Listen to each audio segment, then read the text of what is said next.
Shane Daniels hadn't meant to bring his 6-year-old daughter on the delivery route, but when her babysitter called out last minute and his boss threatened to dock his pay for being late again, he had no choice. "Daddy, are rich people mean?" Hazel asked from the passenger seat of his dented delivery van, clutching her stuffed owl like it was a shield. He glanced at her, smiling faintly. "Some are, some aren't. Just be polite, okay?" "It's a quick drop-off." Hazel nodded, her big brown eyes scanning the towering glass building they had pulled up to. The address read Lux View Tower, and it shimmered like a jewel in the middle of Manhattan's upper skyline. Shane stepped out, adjusted his worn jacket, then opened the door for Hazel. "Stick by me," he said, taking the thick white box from the back. The doorman barely looked at Shane before waving him toward the elevator. "Penthouse," he mumbled. "Top floor." Shane pressed the button and took a breath. This was his third job in 2 years. Between Hazel's school, his ex walking out, and keeping the lights on, he was barely staying afloat. When the elevator doors opened, Hazel's hand tightened around his. The penthouse was quiet, sleek, and huge. Marble floors, floor-to-ceiling windows. There was an actual grand piano in the corner and a crystal chandelier above them. Before Shane could knock, a woman rounded the corner barefoot, her hair in a messy bun, holding a paintbrush. "Hi," she said, blinking. "Delivery," he nodded, trying not to stare. She was barefoot in what looked like a $5,000 apartment, wearing a paint-splattered t-shirt and leggings. But even like that, she was striking. Tall, poised, with a presence that made you straighten your spine. "Yeah, package for a Miss Nolan, Naomi." "That's me," she said, walking over and wiping her hands on her shirt. "Sorry, I lose track of time when I paint." Hazel peeked from behind Shane's leg. Naomi knelt down immediately. "Hey there." "What's your name?" Hazel hesitated, then whispered, "Hazel." "That's a beautiful name," Naomi said, standing back up. She took the box and set it down on a nearby table. "Thanks for bringing it up," Shane nodded. "No problem." "We'll get out of your hair." But as he turned to leave, Naomi said, "Wait, do you guys want some water or something to eat? I just made grilled cheese." Shane froze. "That's really kind of you, but we're okay." Hazel looked up at him. "I'm a little hungry." Naomi smiled gently. "I make a mean grilled cheese, with sourdough." Shane hesitated, then let out a breath. "All right, just one sandwich." They sat around her massive kitchen island while Naomi flipped sandwiches on a high-end stove that probably cost more than Shane's van. "So you're a painter?" he asked. "Among other things," she said casually. "I don't show much, but it keeps me sane." Hazel was already munching on her sandwich. "You live here all by yourself," Naomi smiled. "I do," Shane raised an eyebrow. "Big space for one person." Naomi just shrugged, her tone light. "I like having room to think." She didn't talk like other rich people. No arrogance, no name-dropping, just warmth, realness. After they ate, Naomi walked them to the elevator. "Thanks for letting us crash your lunch," Shane said. Naomi waved it off. "Anytime, seriously." Hazel looked up. "Can we come back?" Shane chuckled, but Naomi nodded. "Sure, if your dad's ever delivering around here again, stop by." The elevator doors closed and Shane found himself exhaling. Well, that was unexpected. He didn't know that in the days to come, Naomi would keep thinking about the delivery guy with the tired eyes and the little girl who called her grilled cheese magic. She didn't know why she couldn't stop smiling.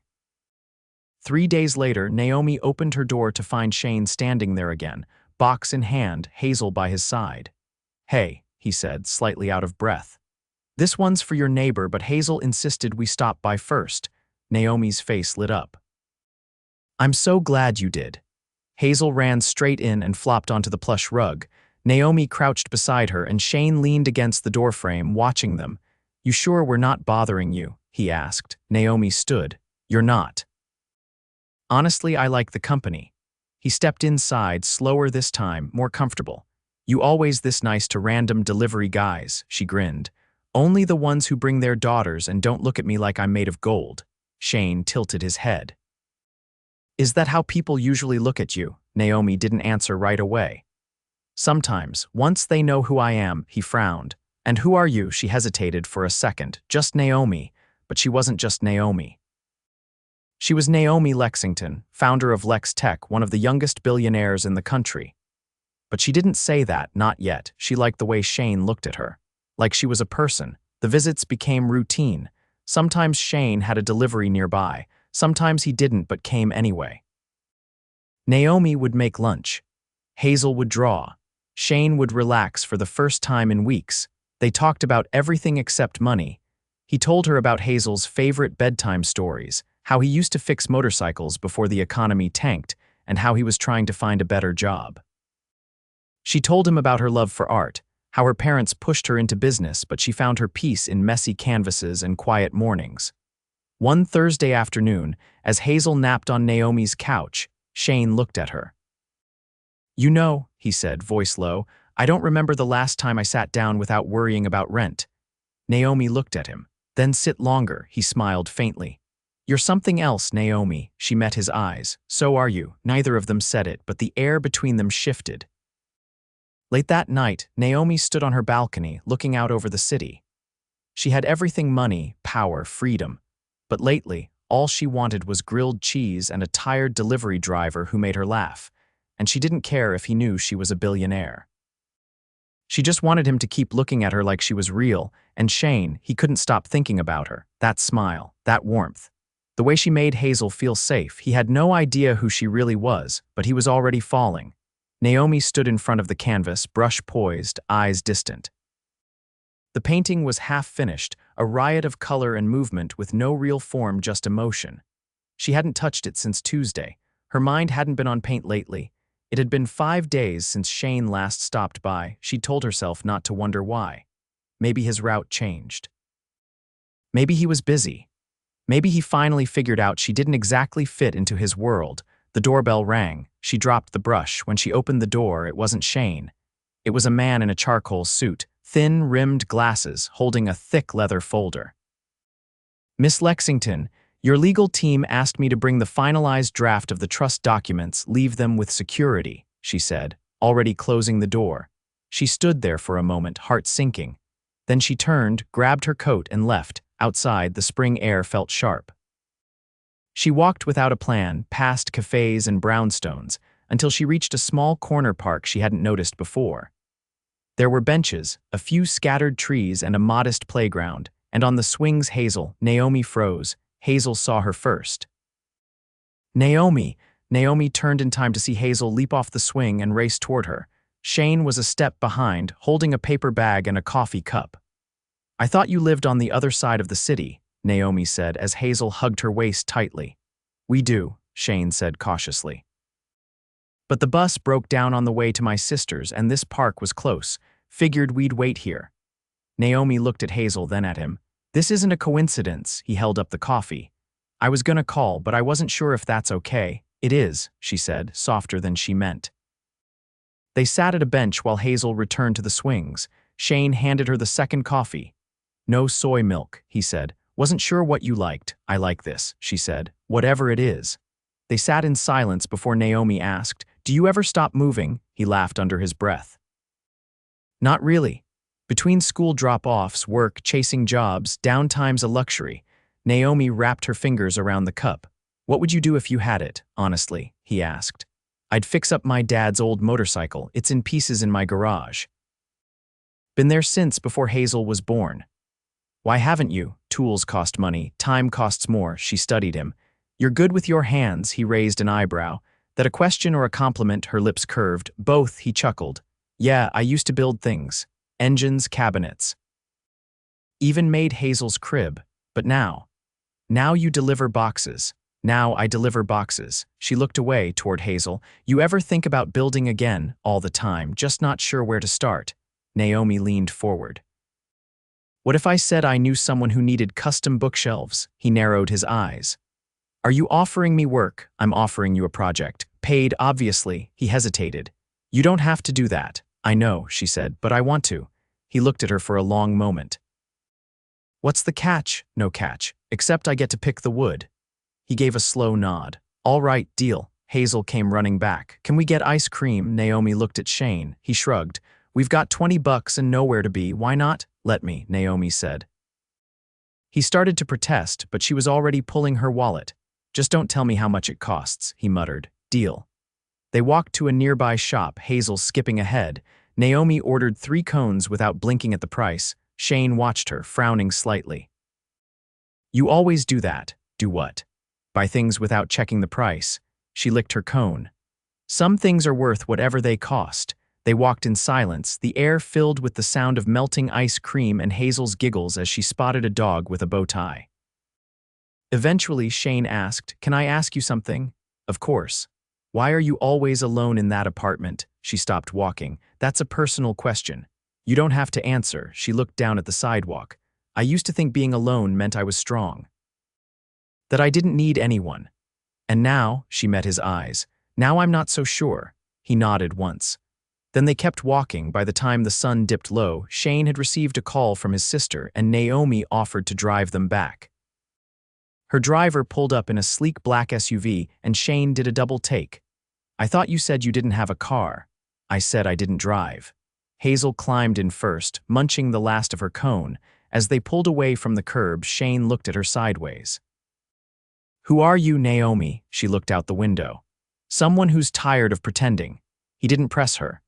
But he didn't stop thinking about the question either. By the time they reached his apartment complex, Naomi stared at the cracked pavement, the rusted stair rails, the dented mailboxes. "Thanks for the ride," he said quietly. She nodded. Hazel waved. "Come over tomorrow," Naomi smiled. "I will if your dad lets me." Shane paused. "You want to come into our world?" She met his gaze. "Only if you let me." He stepped back, his hand on Hazel's shoulder. "Then I guess I'll see you tomorrow." As the SUV pulled away, Naomi leaned back in the seat, heart pounding. He didn't know who she really was. But for the first time, she didn't want to hide it anymore, and tomorrow, she'd tell him everything. Naomi stepped carefully over a cracked step as she made her way up the narrow staircase of Shane's apartment building. The hallway smelled faintly of laundry detergent and old wood polish. A woman across the hall was arguing with someone in Spanish over a phone on speaker, her voice cutting sharply through the still air. Naomi had never been in a place like this. Not alone. Not by invitation. Before she could knock, the door opened. Hazel stood there wearing a plastic tiara and one sock. "You came," she said, grabbing Naomi's hand without hesitation. "We're making pancakes." Naomi followed her in. The apartment was small but warm, lived in. There were drawings taped to the fridge, a tiny shelf of books under the window, and a worn brown couch with a patch sewn into one cushion. Shane was in the kitchen, hair damp, sleeves rolled up, flipping something in a skillet. "You're early," he said, glancing over with a slight grin. "I walked. From the Upper East Side, sort of," she said, setting her bag down. "I needed the air." Hazel tugged on Naomi's sleeve. "Do you want to help me with the toppings?" "I'd be honored." They arranged sliced strawberries and chocolate chips on mismatched plates while Shane set out the pancakes. Naomi noticed the careful way he moved around the kitchen, like he'd measured every inch of it 1,000 times. Once everything was on the table, Hazel dove in. "You didn't tell me you could cook," Naomi said, cutting into a pancake. "You didn't ask," he replied. She chewed thoughtfully. "You could open a diner." "With what money?" "The wish I made last year." "You ever think about trying something new?" "I think about it all the time. Thinking doesn't pay bills." Hazel was humming quietly, stacking syrup packets like building blocks. Naomi lowered her voice. "Can I tell you something?" Shane looked up, cautious again. "Sure. I wasn't honest with you, not really." He put his fork down. "About what? Who I am, what I do." He leaned back slowly. "I figured it was something. I'm not just an artist. I own a company, a pretty big one." He didn't speak. "It's called Lex Tech. I started it years ago. I don't talk about it publicly anymore, but it's mine." Still silence. "I didn't lie," she added. "I just didn't correct your assumptions. I liked how you looked at me." Hazel was stacking pancakes now. Shane finally asked, "Why tell me now?" "Because if we keep doing this," she said carefully, "I don't want it built on half-truths." He rubbed the back of his neck. "So you're, what, a billionaire?" "Yes." He looked around the apartment, then back at her. "And you're here." "Eating pancakes. I'm here because I want to be." Hazel looked up suddenly. "Is that why your apartment is so fancy?" Naomi nodded. "Yes, sweetheart, that's part of it." Shane stood, walking to the window. The silence stretched. Naomi waited. Finally, he said, "I've been trying to figure out why someone like you would spend time with someone like me." She rose from her chair. Now you know, he turned, arms crossed. You could have told me sooner. I know. I was afraid if I did, you'd stop looking at me like a person. He didn't answer right away. Then, you're still Naomi. That's all I want to be. Hazel tugged lightly on Naomi's hand. Are you going to stop coming over? Naomi knelt. Only if your dad tells me to. Hazel looked at Shane. Can we keep her? Shane let out a breath that was half laughter, half disbelief. You're not a puppy, Naomi. No, she said softly, but I'm not going to lie to you again. He looked at her for a long time. I need to think. I understand. She stood, kissed Hazel's forehead, and gathered her things. As she stepped toward the door, Shane said, You didn't need to buy my trust. I wasn't trying to, I know. That's the part that scares me. The door closed quietly behind her. Naomi didn't call the car service. She walked. Past the corner store. Past a group of kids playing with sidewalk chalk. Past her own reflection in a store window where she didn't look like a billionaire at all. That night, Shane sat on the couch after Hazel was asleep, staring at the bookshelf Naomi had asked him to build. He hadn't started it yet, not because he couldn't, because part of him didn't believe she'd really want something made by his hands. But now he wasn't sure. The next morning, he pulled out his father's old toolbox. The sun was already high when Naomi stepped into the woodshop tucked behind a used tire dealership in Brooklyn. She wore jeans and a plain navy t-shirt, her hair pulled into a low knot. No makeup, no driver, no assistant trailing behind her. Just her, a tote bag slung over one shoulder, and a quiet nervousness she hadn't felt in years. The air inside smelled like cedar and varnish. Sawdust floated in the light streaming through the windows. She spotted Shane near the back, bent over a workbench, completely absorbed in sanding down a long plank. She didn't speak right away. He looked up and saw her, eyes unreadable. You're early. I wanted to see what you were working on. He motioned toward the partially assembled bookshelf behind him. You said you liked walnut. I found some decent pieces at the salvage yard. She ran her fingers along the smooth edge of the frame. It's beautiful, not finished. I didn't mean the wood. He set the sander aside. You really think I belong in your world? I don't want you in my world, she said, stepping closer. I want to build a new one with you. His jaw tightened. And what does that look like? Me trying to keep up with your life. Hazel feeling out of place in rooms with gold ceilings and strangers who talk in stock numbers. No, she said firmly. It looks like Sunday mornings. It looks like pancakes and bedtime stories and you still fixing that motorcycle. It looks like a home built from both sides. He leaned against the bench. You don't understand the pressure I've lived under. I can't afford to fall into something that might not work. I'm not asking for guarantees, she said, voice steady. I'm asking for a chance. He stared at her for a long moment. Then, quietly, Hazel's been asking when she'll see you again. A small breath escaped her lips. Tell her I'll see her tonight. He nodded once, then returned to sanding without another word. Naomi didn't leave. She rolled up her sleeves and picked up a cloth, wiping down the frame beside him. They worked in silence, side by side. Later that evening, the apartment was filled with the sound of Hazel's delighted squeal as Naomi stepped through the door carrying a pizza box nearly as big as the kitchen table. You brought the good kind, Hazel shouted, dancing in her socks across the living room. Shane raised an eyebrow. What's the good kind? Naomi opened the box. From Sal's. Takes 2 days to get on the waiting list unless you know the guy. Hazel grabbed a slice. Naomi knows everybody. I don't, Naomi said, setting down paper plates. Just the ones who make good pizza. The evening passed with laughter and crumbs, and Hazel showing off a new drawing she'd made of the three of them holding balloons under a sky full of stars. After Hazel fell asleep on Naomi's lap during an animated movie, Shane returned from the kitchen with 2 mugs of tea. She talks about you like you invented magic, he said, handing her one. Naomi looked down at the sleeping girl curled against her. She's the magic. He sat beside them on the couch, his voice lower now. You scared me, I know. I didn't think I could handle someone like you. She turned her head. And now, I think I can't handle not having you. The room went still. She reached for his hand. Then don't let go. He leaned in, eyes locked on hers. If we do this, it's not just us, it's her too. I know, she whispered. That's why I'm all in. He kissed her then, slow and certain, like a man who had spent too long holding back. The next morning, they woke Hazel early and took her to the park before the crowds arrived. Naomi brought a thermos of coffee, and Shane carried Hazel on his shoulders, her laughter ringing through the crisp morning air. By the pond, Naomi pulled a folded envelope from her bag and handed it to Shane. He frowned. "What's this?" "It's not money." He opened it. Inside were blueprints, a small storefront, wide windows, a workbench by the back wall. "I bought the space next to the tire shop," she said. "It's yours.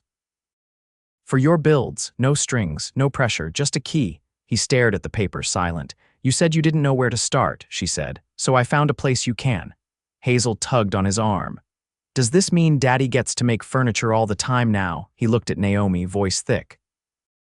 "It means we get to build something real." Naomi reached down, took Hazel's hand in one of hers and Shane's in the other, and there, beside the pond, in a quiet corner of the city, under a pale blue sky, the three of them stood together. No secrets. No walls, just love, finally unhidden. And the beginning of everything that would come next. The scent of fresh sawdust clung to Shane's skin as he locked up the workshop for the night. The place still wasn't finished, but it was his. Tools hung neatly on the walls. Dust-covered blueprints waited patiently on the drafting table. The first custom piece, a low walnut coffee table, rested proudly in the center of the room, stained and polished to a rich, warm finish. Naomi waited outside, leaning against her car, arms crossed, a quiet smile playing on her lips. She didn't say anything as he approached. Instead, she reached for his hand and laced her fingers through his. "You're glowing," she said. He glanced toward the storefront. "Feels good to build again, like breathing after holding it in too long. I never doubted that you would." He looked at her, eyes steady. "But I did." She didn't answer. She didn't need to. They drove in silence, Hazel asleep in the back seat, the city lights flickering across the windshield like fireflies. When they arrived at Naomi's building, the doorman greeted them by name. Shane didn't flinch anymore. He carried Hazel gently, her cheek pressed against his shoulder as they rode the elevator up. Inside, Naomi's apartment glowed with low lights and the faint hum of soft jazz from the speakers. The couch had been pushed aside. In its place stood a long, unfinished canvas propped against the wall. "You started something new," Shane said, setting Hazel down on the guest bed and covering her with the soft throw blanket she always insisted on. "I did," Naomi replied. "It's not finished, it's messy, but it's real." He looked at the bold brush strokes and chaotic colors. "What is it?" She hesitated. "It's us." He stepped closer, studying it. "You think we're messy? I think we're alive."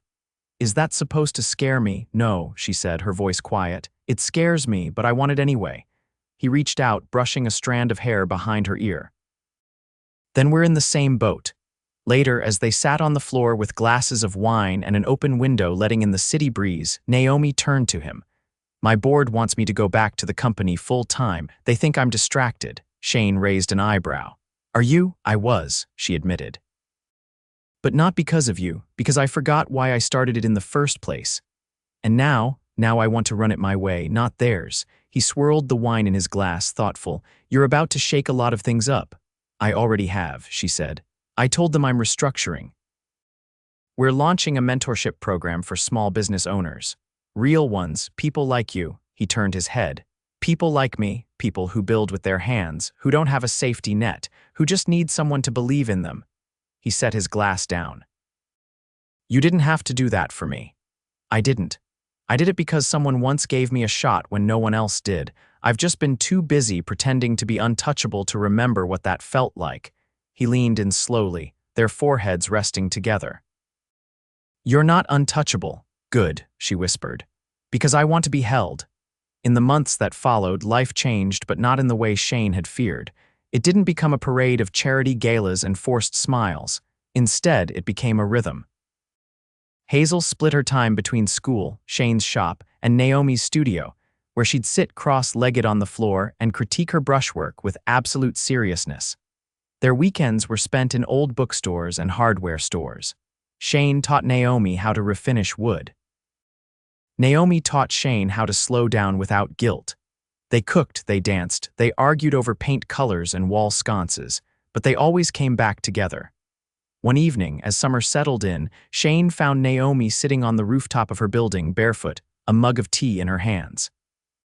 He joined her without a word, sitting close enough that their knees touched.